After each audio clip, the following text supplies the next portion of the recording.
2 जर पिल्लं असली हा तर म्हशीची किंमत तिनं खाल्ली. 55च्या आत मी शिर्डी सोडणार नाही 2 पिल्लं असली.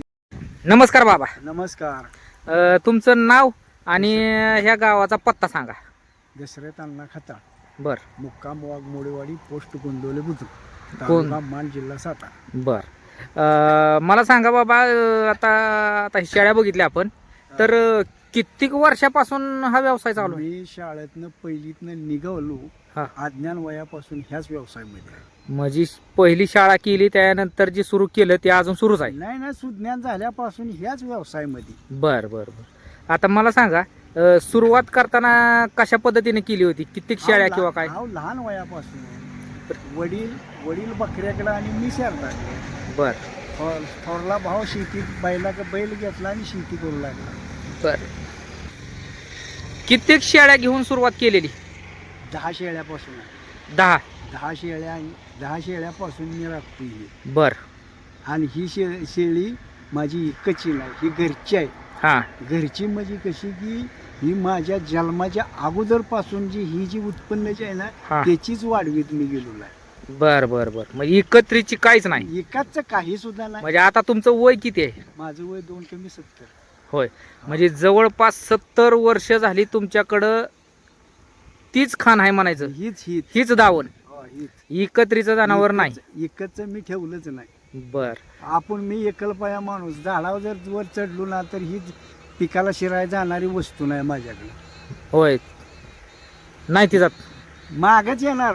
हा हा हा. पण पिकाला गेली ती बाबा गडबडीने झाडावर खाली उचलून डाळा टाकायची. डाळा तेवढा उचलून इकडे 2 झाडं टाकायचं आणि परत वर चढणार. मग आता तुमचं वय 2 कमी 70 म्हणजे 68 वय आहे तुमचं. आणि अजून बी तुम्ही झाडावर चढता? चढतोय. अजून बी डाळा पाडता? बर. आता मला सांगा, ह्याला वर्षभरामध्ये काय लसीकरण, औषध उपचार? काही सुद्धा नाही. काय नाही? काय सुद्धा नाही माझ्याला. गोळी नाही कसलीच? कसलीच गोळी नाही, टॉनिक सुद्धा नाही. बर. फक्त येल्यानंतर 1-2 महिने करडे खातावर निघूस तोपर्यंत गहू आणि मकाचा. ही बी गहू हा. कुठलं स्वतःच 3 माणसाचं राशनचं मिळतं एवढंच, नाहीतर मकाशिवाय मी चारीत नाही. अख्खी मका का भरडून? अख्खी. बर. आणि गहू मिक्स टाकायचं? मिक्स. बर. आता मला सांगा, ह्याच्यामध्ये किती पिल्लं होत्या त्या काय शेळीला? 2-2, 3-3 होत्यात का? आता 3 पिल्लं आहे ती केला. आहे ती? तिने माझ्या राखलेल्या आहेत. बर. तिन्हीची तिन्ही आपल्याला दाखवाय येते का? आहे की? बर, ती दाखवूच आपण. एक शेळी, एक आणि ही अशा 3 पाटी एक सारख्या एका शिक्क्याच्या. आणि मला सांगा, आता ह्याच्यामध्ये शेळ्यांचं दूध वगैरे काढता का तुम्ही? दूध राहिलेलं त्यांच्या पिल्लापासून जे राहिलेलं असेल तेवढं काढणार. बर. आता बऱ्याचदा आपण ऐकण्यात येतं की शेळीचं दूध ही 18 वनस्पती खाल्लेलं आयुर्वेदिक. बर. काय काय माणसं म्हणतात की ह्या आजारावर सुद्धा चालतं. म्हणणं योग्य आहे तुमचं. हा. पण जी रानात रिकामी चरणारी शेळी आहे बर. ती जर चालणार. हे असं फिरस्ती फिरस्ती जी रानात रिकामी चरणारी जी आहे का नाही ती जर चालणार. हा. तुम्ही बांधून घरच्या शेळीचं तुम्हाला चालणार नाही. तिचं दूधच उपयोगाचं नाही. ना सरळ सांगतोय ना आम्ही. हा. बर. आता मला सांगा, तरी तुम्हाला अनुभव काय असा की बाबा ह्या आजारावरती हे दूध चालतं, किंवा असा ह्या गोष्टीला ह्या दुधाचा फरक पडतो बाबा? दुधाचा फरक पडणार. डिलिव्हरीतनं मूल जलामलं आणि तुम्ही जर शेळीचं दूध जर पाजलं ना तरी त्या मुलाला पचनक्रिया होणार. हा. म्हणजे समजा डिलिव्हरी नंतर एखाद्या बाळाला दूध मिळालं नाही, त्याला शेळीचं दूध पाजलं तर ते चालतं, त्याला गुण येतो, त्याचा फरक पडतो म्हणतो. बर. आता मला सांगा, जवळपास तुम्ही सुज्ञान झाल्यापासून ह्या गोष्टीच्या माग आहे, हा व्यवसायच करताय. तर ह्या व्यवसायानं किंवा ह्या लक्ष्मीनं कशा पद्धतीनं तुम्हाला आधार दिला आणि काय काय तुमच्या आयुष्यामध्ये प्रगती घडवून आणली ही सांगा. सगळी मी प्रगती केली.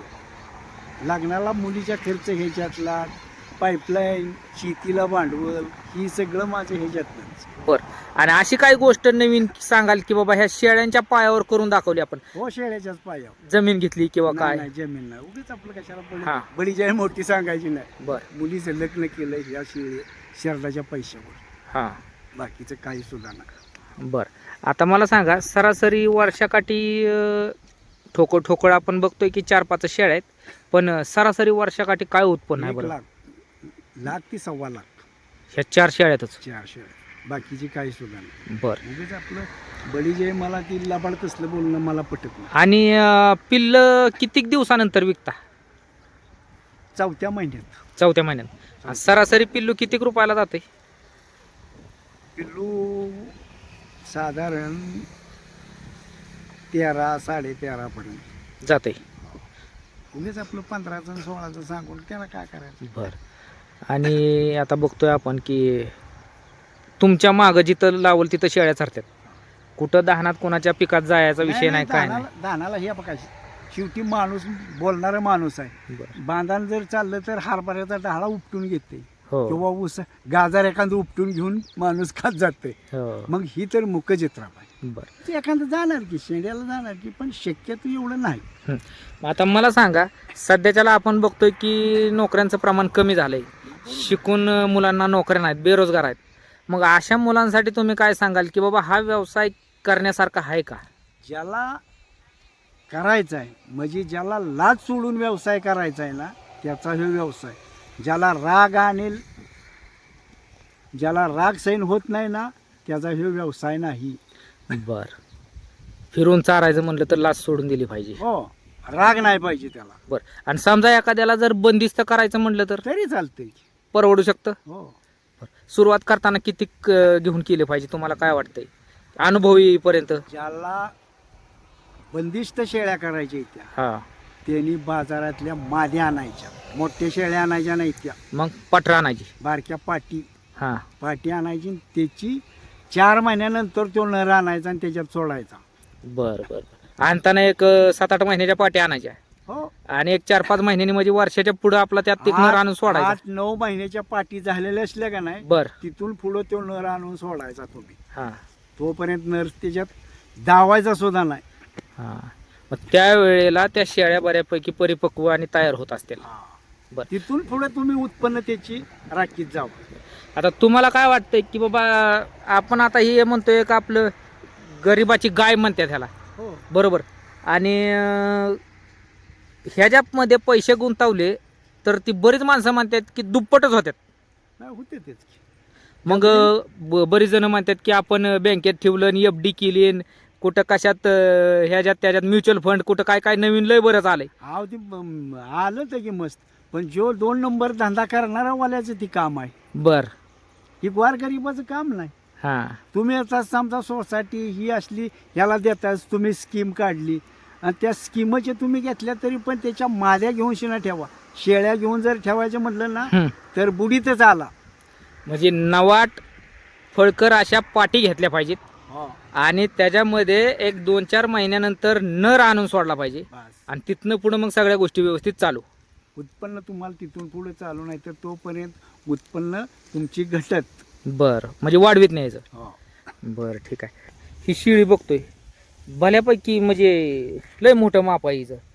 मग तुम्हाला काय वाटतं की बाबा ह्या अशा शेळ्यांची काय किमती असू शकतात बाजारात? किमती वय तुमच्या म्हशीची किंमत शिर्डीने खाल्लेली आहे. काय सांग?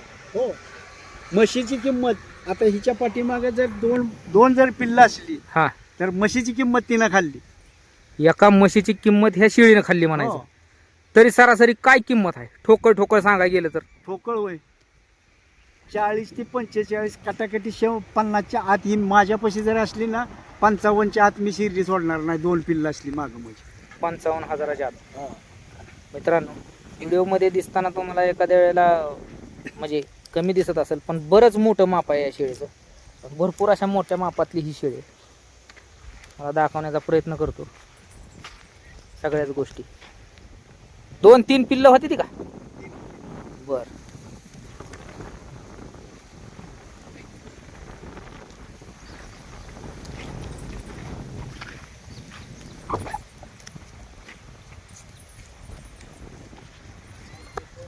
चांगली माहिती